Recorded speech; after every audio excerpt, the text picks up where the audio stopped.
Ang mga kagubatan ay sumasaklaw na sa humigit kumulang 1/3 ng ibabaw ng mundo. Sa unang tingin, maaaring isipin na ang ilan sa mga ito ay kabilang sa mga pinakatahimik na lugar sa planeta. Pero sa ilang bahagi ng mundo, ang pagpasok sa mga kagubatang ito ay maaaring maging isang tunay na bangungot. May mga kagubatan kung saan nagkukubli ang mga predator sa pagitan ng makakapal na halaman, kung saan tumutubo ang mga halamang maaaring magdulot ng matinding pinsala sa gilid ng mga daanan, at kung saan napakasiksik ng gubat na ang maligaw ay maaaring mga hulugan na hindi ka na makakabalik. Mula sa halos walang katapusang lawak ng Amazon hanggang sa mga bakawan na tinitirhan ng mga tigre na kumakain ng tao, sa video na ito ay tuklasin natin ang 10 pinakamapanganib na kagubatan sa mundo. Pero bago tayo magsimula, kung bago ka pa lamang sa aming channel, i-click muna ang subscribe button at paki-on na rin ng notification bell para naman lagi kang updated sa mga bago pa naming video. Number 10, Yakushima Forest, Japan. Sa katimugang bahagi ng Japan, humigit kumulang 60 kilometers mula sa Kyushu, matatagpuan ang isla ng Yakushima. Ang isla ay nababalot ng isa sa pinakamatanda at pinakamabasang kagubatan sa planeta. Para itong lugar na nagmula sa ibang mundo, isang mundong parang sinaunang panahon. Dito, tumutubo ang malalaking Japanese cedar na tinatawag na yakusugi. Ang ilan sa mga ito ay mahigit 1,000 taon nang nabubuhay habang nababalot ng lumot at palaging napapaligiran ng hamog. Pero sa likod ng likas nitong kagandahan ay nagtatago ang isang mahirap at posibleng mapanganib na kapaligiran. Ang Yakushima ay isa sa mga lugar sa Japan na may pinakamaraming ulan. Ang dami ng ulan dito ay maaaring lumampas sa 10,000 mm bawat taon. Dahil dito, maaaring mabilis na lumaki ang mga ilog, maging madulas ang mga daanan, at magkaroon ng madalas na pagguho ng lupa. Bukod dito, tahanan din ang kagubatan ng mga makamandag na ahas gaya ng mamushi na ang kagat ay maaaring magdulot ng paralysis at maging nakamamatay. Sa isang kagubatang napakasiksik, basa at malayo sa kabihasnan, ang isang simpleng pamamasyal ay maaaring mabilis na mauwi sa isang komplikadong sitwasyon, lalo na kapag bumaba ang hamog at bumuhos ang ulan na halos nagsasara sa mga daanan sa pagitan ng matatandang puno.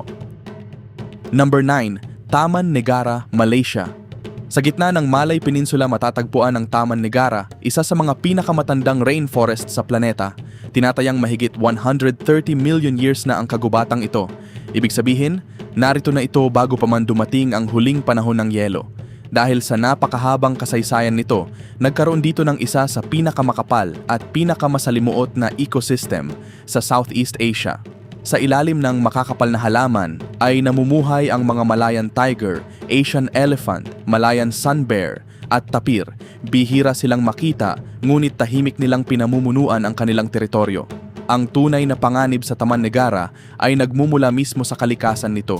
Napakataas ng halumigmig sa kagubatan habang ang temperatura ay umaabot sa halos 30 degrees Celsius at ang humidity ay maaaring nasa 90%. Sa ganitong kainit at kabasang kapaligiran, mabilis na tumutubo ang mga halaman hanggang sa maging halos hindi mapasok ang ilang bahagi ng kagubatan.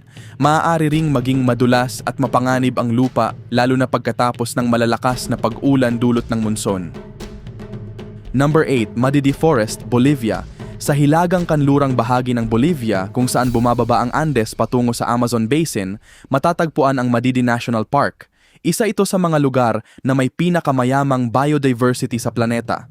Sa loob lamang ng ilang daang kilometro, makikita ang napakaraming uri ng halaman at hayop na matatagpuan sa iba't ibang bahagi ng kagubatan.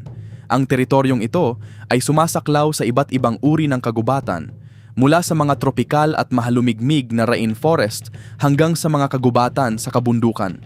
Dahil sa napakayamang biodiversity nito, ang Madidi ay isang kamanghamanghang ecosystem. Ngunit maaari rin itong maging isang mapanganib na kapaligiran. Sa makakapal nitong kagubatan ay namumuhay ang mga jaguar, puma, makamandag na ahas at napakalalaking kolonya ng mga insekto. Marami sa mga ito ay maaaring magdala ng mga sakit o magdulot ng malubhang reaksyon sa katawan. Pati ang mga halaman ay maaaring maging panganib. May ilang uri na may mga tinik, lason o nakakairitang sangkap na maaaring magdulot ng masasakit na pinsala. Number 7, Mount Lucer, Indonesia. Sa hilagang bahagi ng isla ng Sumatra, matatagpuan ang Gunung Luser National Park, isa sa mga huling malalawak na rainforest sa Southeast Asia na nananatiling halos hindi nagagalaw. Ang napakalawak na teritoryong ito ay bahagi ng Leuser ecosystem, isang ligaw na rehiyon kung saan umaabot ang kagubatan sa mga bundok, ilog at lambak sa daan-daang kilometro. Ang Gunung Leuser ay isa sa iilang lugar sa planeta kung saan maaari pa ring makita ang mga tigre ng Sumatra, Asian elephant, orangutan at Sumatran rhinoceros na namumuhay sa iisang ecosystem. Para sa sino mang papasok sa kagubatan, nangangahulugan ito ng pakikibahagi sa teritoryo ng ilan sa pinakamalalakas at pinakateritoryal na hayop sa mundo. Halimbawa, ang mga Sumatran tiger ay mga tahimik at palihim na mandaragit na marahang gumagalaw sa pagitan ng makakapal na halaman. Dagdag pa rito ang napakasiksik at mahalumigmig na kapaligiran. Ang rainforest ay tinatahak ng malalaking ilog, matatarik na slope at mga latian kung saan napakahirap at nakakapagod ang paglalakbay. Number 6. Aokigahara, Japan. Sa paanan ng Mount Fuji, matatagpuan ang Aokigahara, isang kagubatang nabuo matapos ang isang malaking pagsabog ng bulkan noong 864. Ang lava na dumadaloy mula sa bulkan ay tumigas at naging isang hindi pantay na lupain na puno ng mga crack, lagusan at mga kuweba na nakatago sa ilalim ng mga halaman. Sa paglipas ng mga siglo, tumubo ang mga puno sa ibabaw ng itim na batong ito hanggang sa mabuo ang isa sa pinakamakapal na kagubatan sa Japan. Ang lupang nagmula sa material ng bulkan ay naglalaman ng maraming iron at magnetite na maaaring makaapekto sa paggana ng kompas. Sa isang kagubatan kung saan napakalapit sa isa't isa ang mga puno at madaling mawala ang mga daanan, ang paghahanap ng tamang direksyon ay maaaring maging isang tunay na problema. Pero ang higit na nakakagulat sa mga bumibisita rito ay ang katahimikan. Ang kapal ng mga halaman ay humaharang sa hangin at nagpapahina sa mga tunog. Kaya nabubuo ang isang kakaibang pakiramdam na parang lubos kang nakahiwalay sa mundo. Ang ganitong kapaligiran, kasama ng madilim na reputasyon nito dahil sa mga nagdaang pangyayari, ay nagbigay sa Aokigahara ng isang nakakatakot na imahe at ginawa itong isa sa mga pinakakilalang misteryosong kagubatan sa Japan. Number 5. Congo Rainforest, Central Africa. Sa puso ng Africa matatagpuan ang Congo Basin, isang napakalawak na tropikal na kagubatan na sumasaklaw sa mahigit 3 milyong kilometro kwadrado. Dahil dito, ito ang ikalawang pinakamalaking tropical rainforest sa planeta. Kapag tiningnan mula sa himpapawid, para itong isang walang katapusang karagatan ng luntiang kagubatan na hinahati ng malalaking ilog. Sa loob ng maraming siglo, may mga rehiyon dito na nanatiling halos hindi naaabot ng mga tao. Ang Congo Rainforest ay tahanan ng ilan sa pinakamalakas na hayop sa kontinente ng Africa. Dito namumuhay ang mga elephant sa kagubatan, gorilla, chimpanzee, leopard at African buffalo, mga hayop na maaaring maging lubhang mapanganib kapag nakaramdam sila ng banta. Mayroon ding mga makamandag na ahas tulad ng Gabon viper, na mahusay na nagkukunwari sa pagitan ng mga dahon sa lupa, kaya bawat hakbang ay maaaring maging hindi inaasahan. Pero ang tunay na hamon sa kagubatang ito ay hindi lamang ang mga hayop. Ang matinding init, napakataas na halumigmig at tuloy-tuloy na pag-ulan ay lumilikha ng isang kapaligirang napakahirap pagdaanan.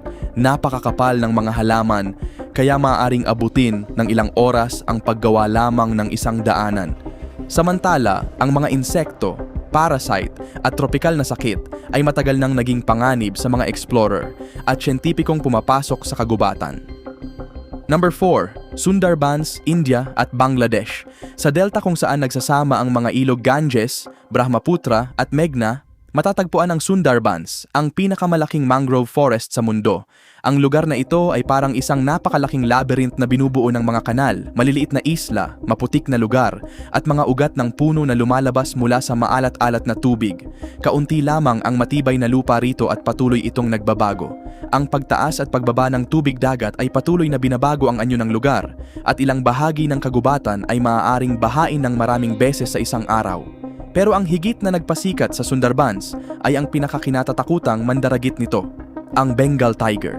Hindi tulad sa ibang lugar, ang mga tigre rito ay nakasanayan na ang pamumuhay sa ecosystem ng mga mangrove at kilala silang mahusay lumangoy sa pagitan ng mga kanal. Sa loob ng maraming dekada, naitala ang maraming pag-atake sa mga mangingisda, mangunguha ng pulot, at mga lokal na pumapasok sa kagubatan para magtrabaho.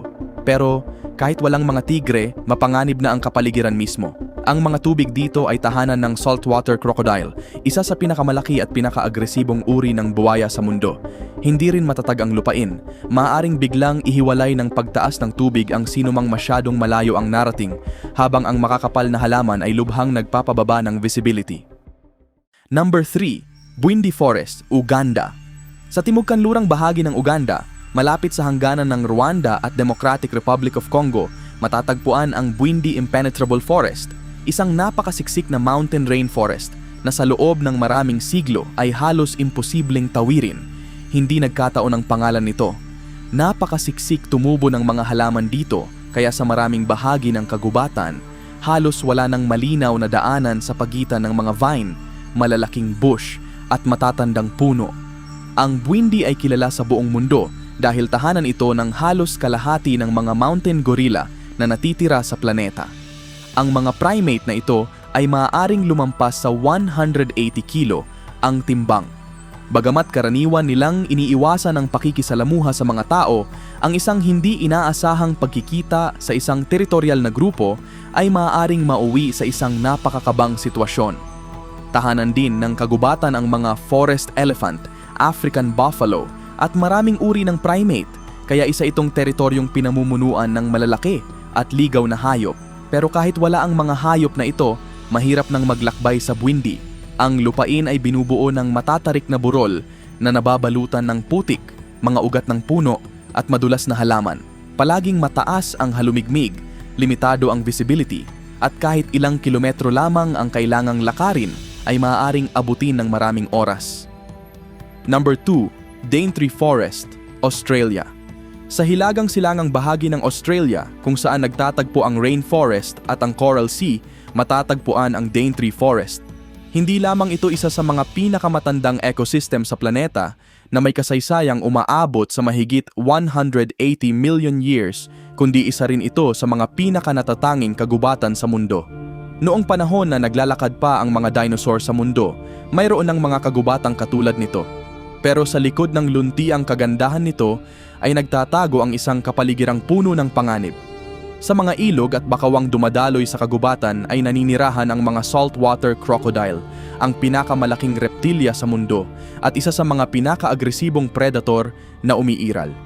Mayroon ding ilan sa mga pinakamakamandag na ahas sa planeta na nagkukubli sa mga halaman, dahon at ugat.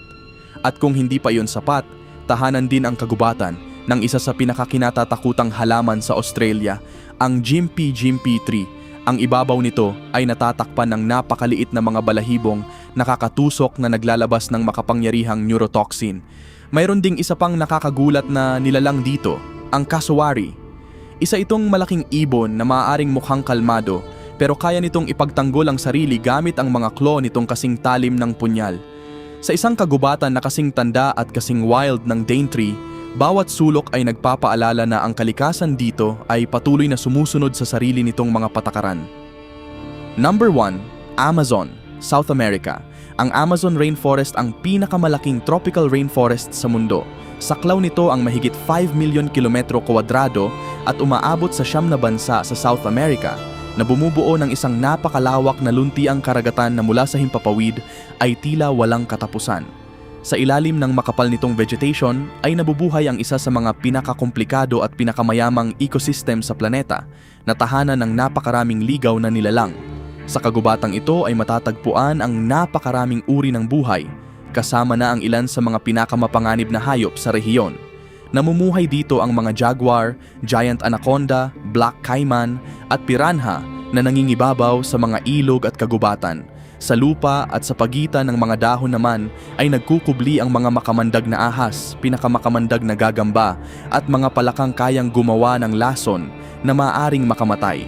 Pati ang mga insekto ay maaaring maging palaging panganib mula sa mga lubhang agresibong langgam hanggang sa mga lamok na nagdadala ng mga tropikal na sakit. Pero ang tunay na hamon ng Amazon ay ang napakalawak nitong lawak. Napakasiksik ng mga halaman na sa maraming lugar ay halos hindi na nakapasok ang liwanag. Samantala, libu-libong ilog, latian at maliliit na sanga ng ilog ang bumabagtas sa kagubatan na ginagawa ang buong lugar na parang isang napakalaking likas na labyrinth. Ang mga kagubatan ay sumasaklaw sa malalawak na bahagi ng planeta at kabilang sa mga pinakakamanghamanghang ecosystem sa mundo. Pero tulad ng nakita natin, sa likod ng kanilang kagandahan ay may mga kapaligirang napakahirap at mapanganib kung saan ang kalikasan ay patuloy na sumusunod sa sarili nitong mga patakaran. Mula sa mga rainforest na puno ng mga mandaragit hanggang sa mga mangrove na pinamumugaran ng mga tigre at mga volcanic forest na maaaring makapagligaw sa sinumang papasok sa mga ito. Ipinapaalala sa atin ng mga lugar na ito kung gaano kaliit ang presensya ng tao kumpara sa napakalaking puwersa ng kalikasan. At ngayon, sabihin ninyo sa comments, alin sa mga kagubatang ito ang sa tingin ninyo ay pinakamapanganib sa mundo? Kung gusto ninyong patuloy na tumuklas ng mga kamanghamanghang bagay tungkol sa ating planeta, mag-subscribe sa Noel Polo TV para hindi ninyo mapalampas ang mga susunod na adventure.